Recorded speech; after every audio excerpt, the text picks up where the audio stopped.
Welcome to Sintakase Group SMA Negerisa Takamoto. Selamat sore Sobat Cinta Kasih. Sore luar biasa. Apa kabar hari ini? Dahsyat, ajaib, wow, luar biasa. Teneng neng neng.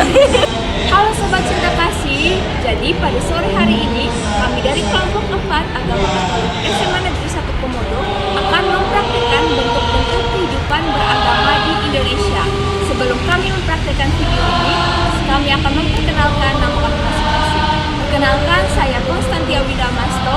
Saya Roliani Faderiamasto. Saya Angelina Kristanti. Saya Francisca Antonella. Saya Elizabeth Putri. Saya Yusufa Sofina Elvis. Sekian perkenalan kami, selamat menyaksikan. Pada sore hari ini kami mengundang saudara kami dari agama Protestan. Untuk teman kami silakan.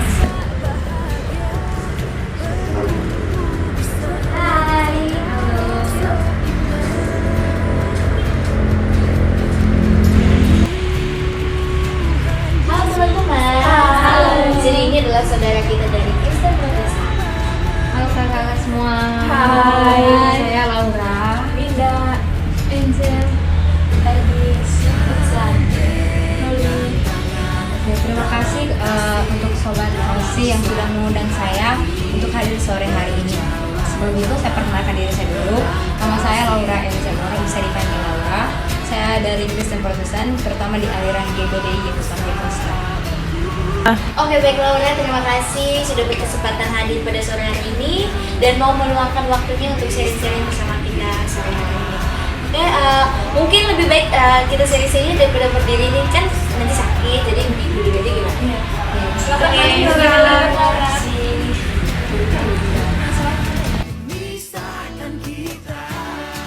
Kalau boleh tahu, kamu tinggal di mana sekarang?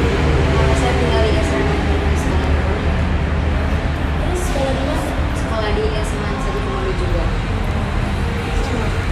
Oke guys, setelah kita berbincang-bincang seadanya saja, nanya-nanya kamu sekolah di mana, kamu tinggal di mana. Sekarang kita lanjut ke intinya aja, yaitu sharing-sharing sore hari ini. Oke guys, bagaimana sih menurut kalian tentang kehidupan umat beragama di Indonesia? Pernah nggak sih kalian ngerasain diskriminasi gitu? Oke, mungkin dari Laura, bagaimana sih perasaan kehidupan beragama di Indonesia? Atau mungkin kan kamu kan tinggal di asrama nih. Bagaimana sih kehidupan di asrama kamu? Terus bagaimana, apakah agamanya itu hanya Protestan saja atau ada agama lain?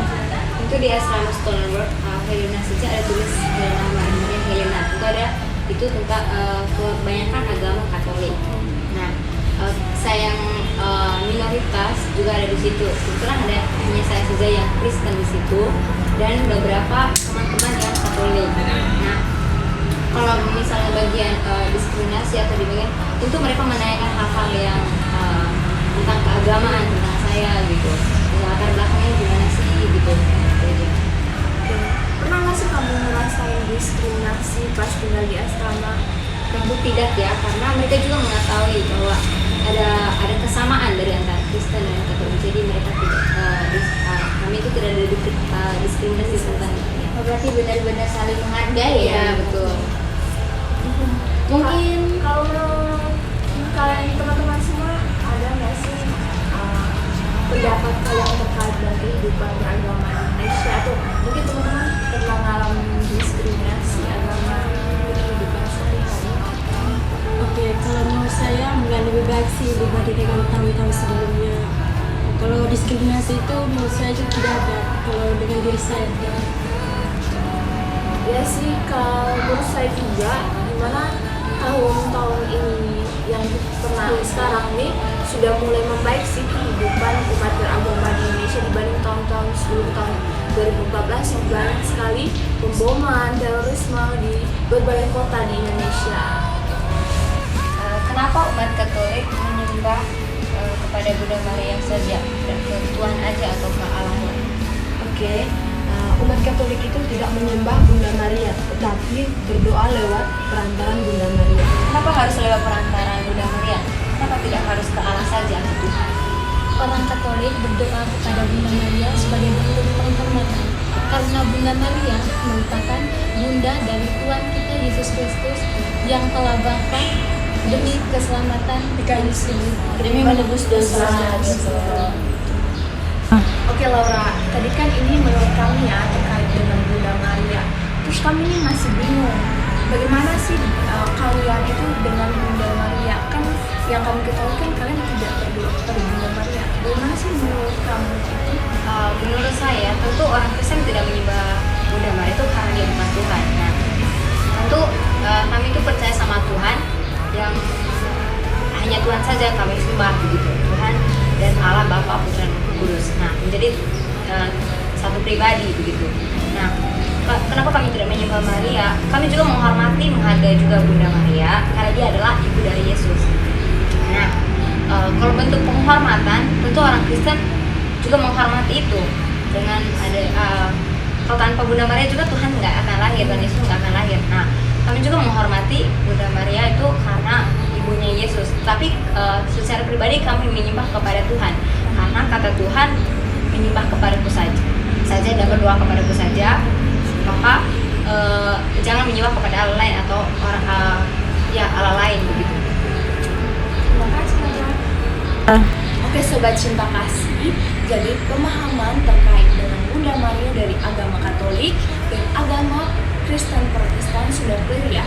Jadi mungkin ada teman-teman yang mau menambahkan terkait dengan kekeliruan ini, mungkin bisa di komen. Oke Laura, pertanyaan selanjutnya ya. Tadi pas perkenalan nih, ya kita udah dengar bahwa kamu ada sebut aliran. Kalau nggak salah aliran GPDI Pantai Kosta atau gimana? Ya, saya aliran GPDI Pantai Kosta. Kalau boleh tahu tuh aliran itu kayak gimana sih? Bisa dijelaskan gitu? Oke. Kalau misalnya GPDI Pantai Kosta itu tentunya berbeda-beda ya dengan aliran lain. Misalnya kalau Pantai Kosta itu GPDI, cara penyembahan, cara doanya berbeda dengan aliran lain. Kalau misalnya berbanding dengan gereja Gemit gitu, berbeda juga. Berbedanya itu hanya di cara penyusunan khotbah dan ada beberapa pembedaan di situ. Dan kebetulan aliran tuh banyak juga gitu, jadi berbeda-beda cara masing-masing gereja. Boleh tahu ya, kalau boleh tahu ada berapa saja, ada beberapa sih aliran di ini di PT aliran di Protestan gitu.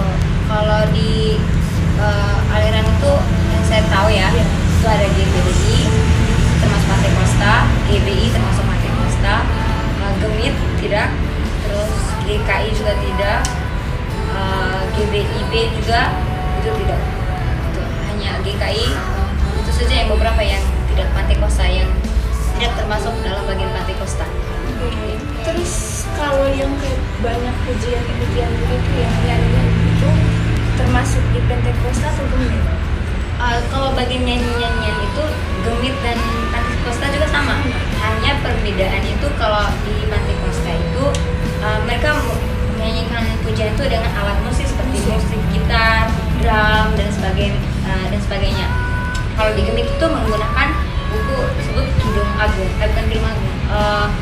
Kidung Agung. Kalau di Gemit dan GPDI itu pembedaannya itu, kalau di Gemit itu mereka menggunakan buku Kidung Agung yang hanya dari awal sampai ini mereka lagu-lagu gitu, kayak agak seperti Katolik sedikit gitu, menggunakan melodi kayak gitu. Kalau di GPDI itu tentu sistem hafalan gitu, hanya pakai slide yang ada di depan gitu, tidak menggunakan buku, wajib pakai buku. Atau kalau kita misalnya nggak tahu itu lagu, ada juga apa namanya itu, kita cari-cari di internet atau di mana gitu. Terus kan selama ini saya lihat kan banyak teman-teman yang berpesta itu ada yang merayakan Natal tanggal 15, pokoknya sebelum tanggal 25. Itu bagaimana sih kalian merayakannya itu?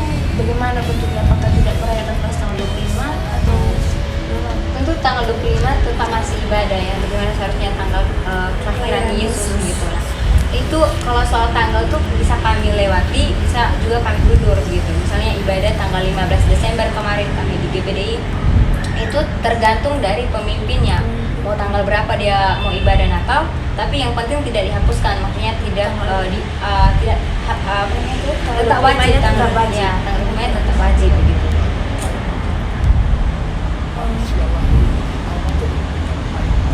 Oke, saya mau tanya, tanggal 15 nih itu bisa saja di misalnya aliran itu kan bisa saja tidak atau bisa Iya. saja iya.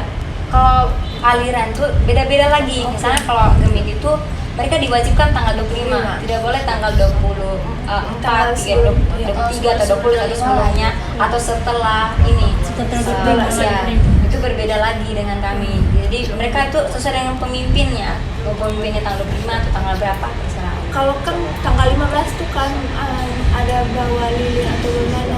Terus kalau tanggal 25-nya Kalau misalnya misalnya ada bawa lilin atau ada tulisan Merry Christmas apa lain sebagainya, itu ada pohon Natal, itu misalnya tanggal doanya tanggal 15 Desember, 25 Desember tuh tetap ada doanya kalau pas tanggal 25 itu bagaimana doanya? Doa tetap biasa. seperti bukan.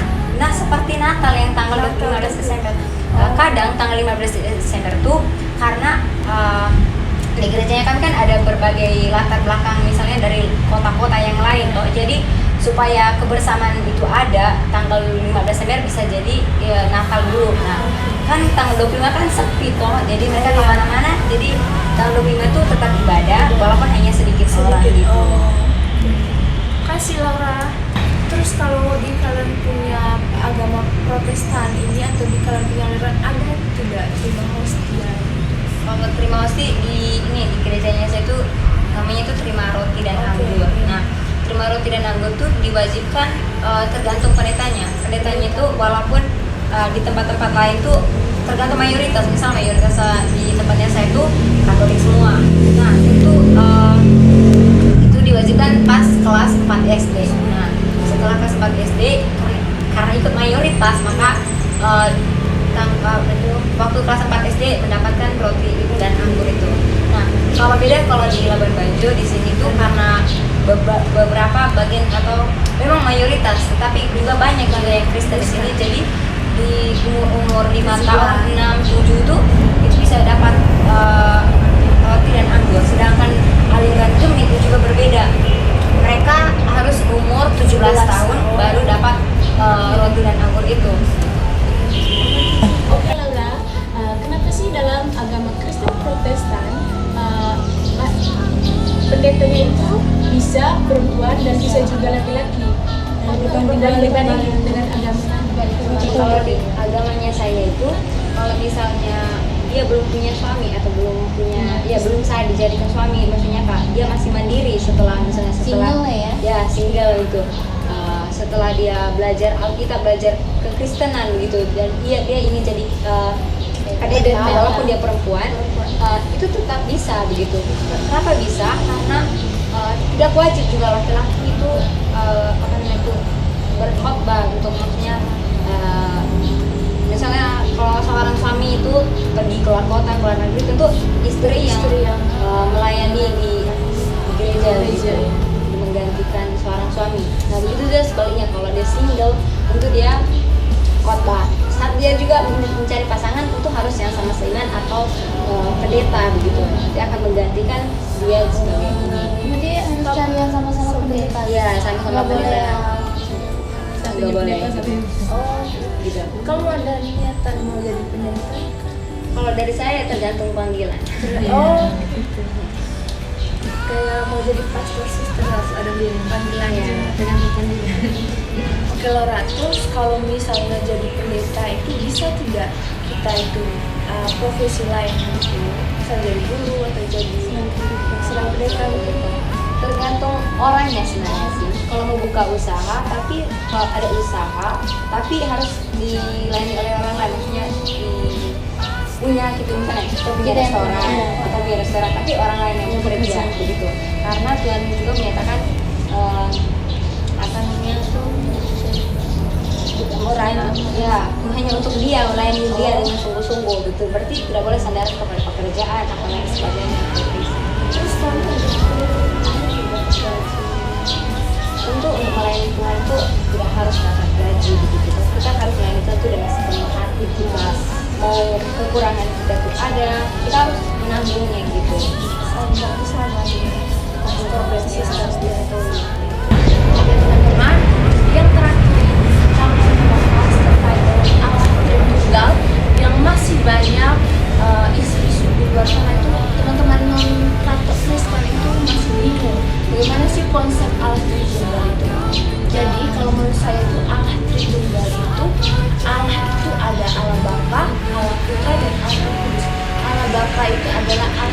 menyediakan segala sesuatu.